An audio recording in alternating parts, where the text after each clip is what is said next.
Hello students, आज हम हिंदी व्याकरण में निजवाचक सर्वनाम मतलब रिफ्लेक्सिव नाउन देखने वाले हैं। निज का मतलब होता है अपना। हम निजवाचक सर्वनाम की परिभाषा देखते हैं। जिन सर्वनाम शब्दों का प्रयोग कर्ता स्वयं के लिए करता है उन्हें निजवाचक सर्वनाम कहते हैं। सर्वनाम शब्द मतलब प्रोनाउंस, कर्ता मतलब सेंटेंस का सब्जेक्ट। तो निजवाचक सर्वनाम ऐसे सर्वनाम होते हैं, ऐसे प्रोनाउन होते हैं जो उस सेंटेंस का सब्जेक्ट अपने लिए यूज करता है। निजवाचक सर्वनाम में आप, अपना, स्वयं, खुद, अपने आप आदि शब्द आते हैं। अब हम उदाहरण के साथ परिभाषा को समझते हैं। पहला उदाहरण है, मैं स्वयं खाना बनाता हूँ। इस वाक्य में मैं कर्ता है। इस वाक्य का सब्जेक्ट है। जो काम करता है उसे कर्ता बोलते हैं। जो एक्शन करता है उसे कर्ता बोलते हैं। स्वयं इस सर्वनाम का उपयोग मैं यह कर्ता खुद के लिए कर रहा है। तो मैं यहाँ इस वाक्य का कर्ता है, सब्जेक्ट है, और स्वयं निजवाचक सर्वनाम है। दूसरा वाक्य देखते हैं, तुम अपने आप सीख जाओगे। इस वाक्य का कर्ता मतलब एक्शन करने वाला कौन है? तो तुम है। और अपने आप यह निजवाचक सर्वनाम है।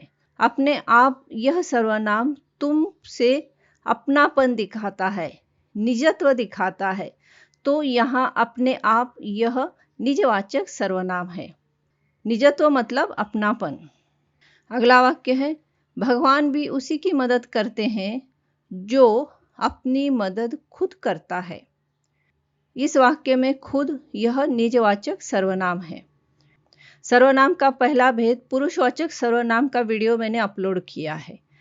निजवाचक सर्वनाम तीनों पुरुषवाचक शब्द के लिए आते हैं। उत्तम पुरुषवाचक, मध्यम पुरुषवाचक और अन्य पुरुषवाचक। निजवाचक सर्वनाम तीनों पुरुषवाचक में निजत्व मतलब अपनेपन का बोध कराते हैं। पहले वाक्य में स्वयं मैं के साथ अपनापन बताता है। मैं यहाँ उत्तम पुरुषवाचक है मतलब फर्स्ट पर्सन है। अपने आप यह तुम के साथ अपनेपन का बोध कराता है। तुम यह मध्यम पुरुषवाचक सर्वनाम है। और खुद यह शब्द जो कि अन्य पुरुषवाचक सर्वनाम मतलब थर्ड पर्सन प्रोनाउन है, इसके साथ अपनापन बताता है या अपनेपन का बोध कराता है। तो निजवाचक सर्वनाम तीनों टाइप के पुरुषवाचक सर्वनाम के साथ अपनापन दिखाता है या बोध कराता है।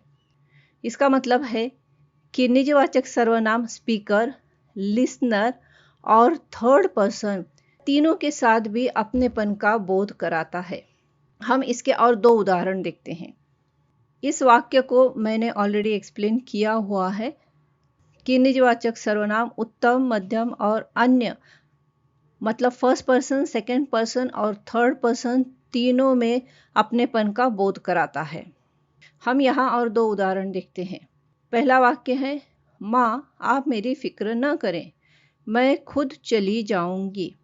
पहले वाक्य में आप यह शब्द लिसनर के लिए आया है, श्रोता के लिए आया है। और दूसरे वाक्य में खुद यह शब्द वक्ता के लिए आया है। अगला वाक्य है, दादाजी अपने स्वास्थ्य का सदा ख्याल रखते हैं। इस वाक्य में दादाजी थर्ड पर्सन है, अन्य पुरुषवाचक है। यहाँ अपने यह निजवाचक सर्वनाम है।